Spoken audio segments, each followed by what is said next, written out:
Hello everyone, welcome to the demonstration video of our HR Analytics dashboard.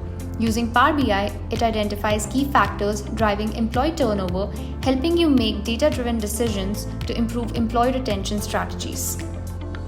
Let's dive into some of the standout features of our HR Analytics dashboard, like deep insight into attrition patterns, data-driven decision-making, comprehensive data handling, advanced data analysis, and detailed report generation. We started with a clean CSV file that contains a wealth of information about employees, ensuring accuracy for reliable insights.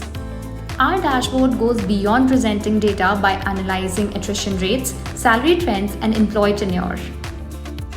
Although the data is static, the dashboard offers a dynamic view. Using slicers, we can filter data by departments to visualize trends and identify areas needing attention. Customizable data models and chart types tailor the representation to your needs. Our analysis focuses on several key objectives like quantifying employee attrition, calculating the attrition rate, analyzing salary trends, assessing employee tenure, and identifying demographic trends. Our HR Analytics dashboard is a powerful tool that transforms raw data into actionable insights, helping you make informed decisions and improve employee retention.